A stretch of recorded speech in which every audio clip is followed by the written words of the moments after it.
Faisal Al-Mikdad, Syria's Deputy Foreign Minister, thank you very much for being with us today, sir. Happy to be with you. Now, according to UN human rights reports, over 3,000 people have been killed in Syria ever since the protests started in March. For how long will Syria keep on losing its people? I think the question should be the opposite. The question should be what's happening in Syria. Of course, the credibility of some international non-governmental organizations have been lost because they don't take into consideration what's really happening. No one of these organizations has said that Syria has lost more than 1,150 martyrs from the army and the security forces. Do you think, this is the correct approach? Absolutely not. Yes, many civilians were killed, assassinated, but people have to ask the question, who killed them and why they were killed? The criminals our security forces were able to detain have themselves admitted that they were killing demonstrators in Syria to keep the pace of demonstrations going on. Not only that, but some of those criminals said they were killing people to keep, for example, the illegal building of houses in certain areas because they cannot violate the law if the demonstrations were not there. So these are the cases. However, we believe the killing of a single person is too much. You believe that life of one person is already crucial, and these clashes, they still keep taking place. Could you say that Syria is at a state of a civil war? No. Those who are provoking these developments want Syria to go through a civil war. And you know, the complexity of the Syrian population is so deep because this is the history of Syria. We have something from everything. We have the three monotheistic religions. Within each religion, we have all the denominations. So those who are behind these developments want really to lead the country into a civil war, particularly when we correctly define those forces behind the developments that are going on. I'll tell you, those are religious extremists, Salafists, drug traffickers, and smugglers. They have been provided with up-to-date technology of communication by the well-known forces from outside Syria, and financing of terrorism and terrorist action has taken place. So much billions of dollars were smuggled into Syria to encourage people to disturb the peace in the country, and not to mention the tens of thousands of weapons that have been also smuggled into the country from Turkey, from Lebanon, from Iraq, and all neighboring countries. Can you really say that the whole opposition is made of pure Islamists and there are no civilians who are just fighting for a better life? Absolutely not. This is my answer, because we have an opposition from inside the country. Syria, the Syrian leadership has recognized that there is opposition, and we have to take into account the views of the opposition and to work together with this opposition to build the new Syria. Your government is actually maintaining dialogue with the opposition. You've actually fulfilled some of their demands as well. But you cannot just disregard that the uprisings in Syria are taking place on a backdrop of numerous uprisings and revolutions that took place in the Arab world. And no one ever thought Mubarak's regime would be put down. No one ever thought Ben Ali would be ousted. No one ever thought anyone could touch Gaddafi. You cannot just think that Syria is a complete different story when these events are taking place at the same time. Do you think something like this could happen in Syria? Of course, we recognize mistakes, and we recognize the fact that the reform process did not start as it was expected to start. These are realities. We have to accept them. What we do not expect is the fact that things develop in such a way, in such a violent way, in a way that contradicts with the spirit of the Syrian people. Social media has played a crucial role in Egypt. How is that affecting Syria? It also, played a big role.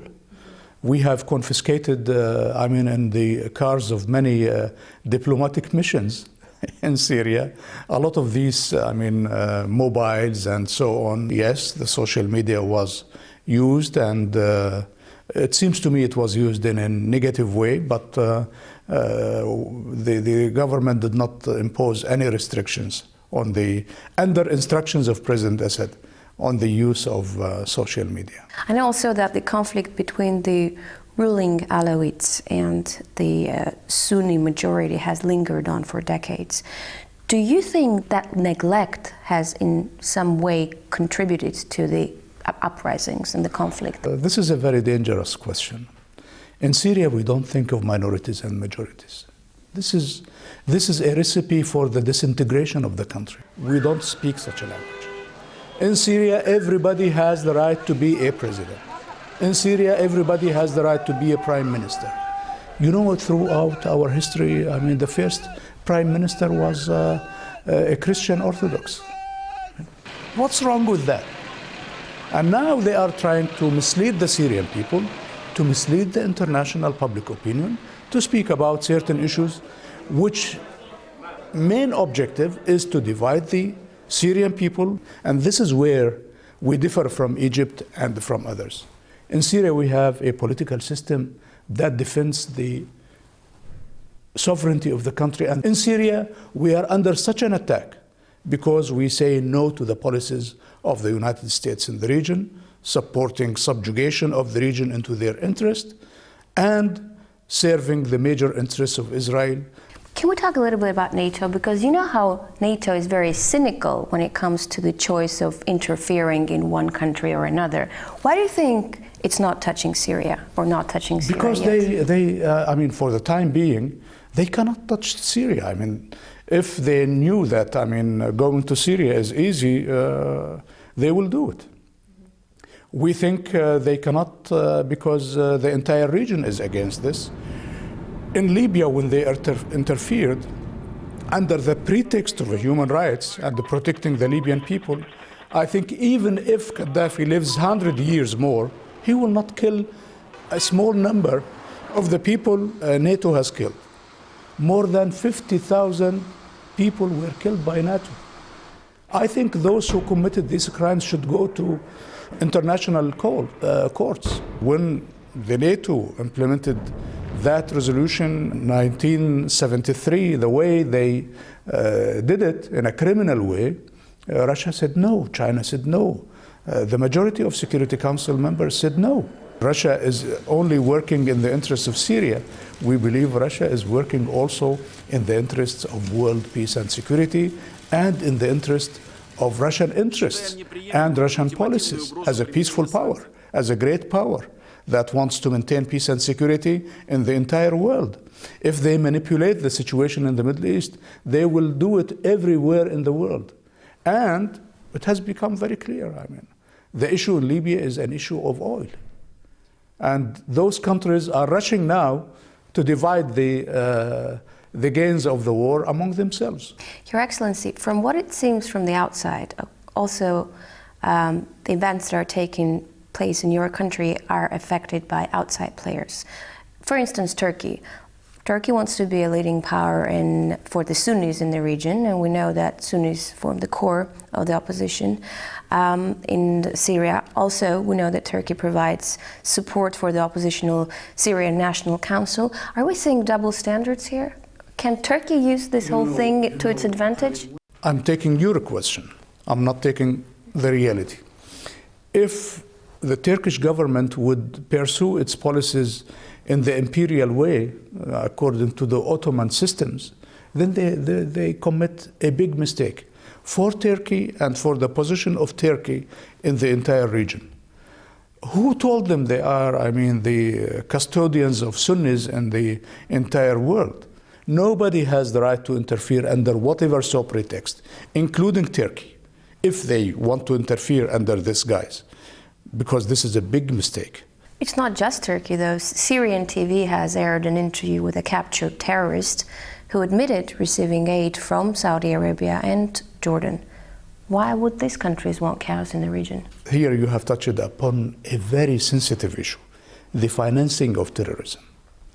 And until now, at least, we don't say officially that, I mean, the Saudi government or the Jordanian government or the Lebanese government or the Turkish government are financing these groups, terrorist groups.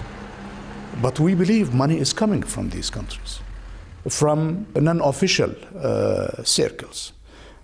Our appeal to our brothers and sisters in all these countries is not to allow that, because under the United Nations, this is called financing of terrorism.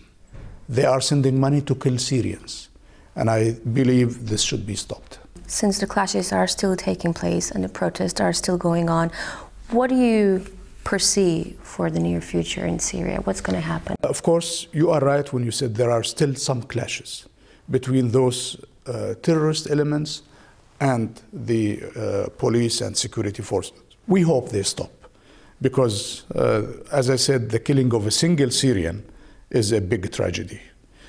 Now, you will ask me, okay, what's the way out? The way out are the reforms. President Assad has put on the table a comprehensive plan of reforms. So the whole process is a matter of 3-4 months, and then the new Syria will emerge. Thank you very much, Your Excellency, for this interview. Thank you.